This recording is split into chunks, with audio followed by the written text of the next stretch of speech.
الشهيد جواد سيف الله كرم الفيلي. ولد الشهيد جواد سيف الله في عام 1953 ببغداد. أكمل دراسته الابتدائية والتحق بالخدمة العسكرية.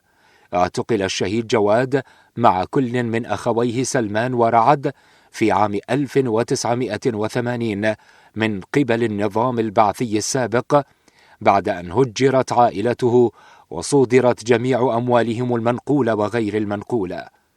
تعرض الشهيد جواد لأقصى أنواع التعذيب النفسي والجسدي دون أن يعرف التهمة الموجهة إليه أو الذنب الذي ارتكبه.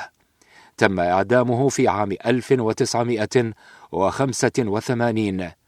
ذوو الشهيد في بادئ الأمر كانوا يزورونه في معتقل نجرة السلمان وأبو غريب، وبعد ذلك انقطعت أخباره ولم يعرفوا بخبر استشهاده إلى ما بعد سقوط نظام البعث عام 2003، حيث ظهر اسمه ضمن قوائم الشهداء المعدومين في المقابر الجماعية.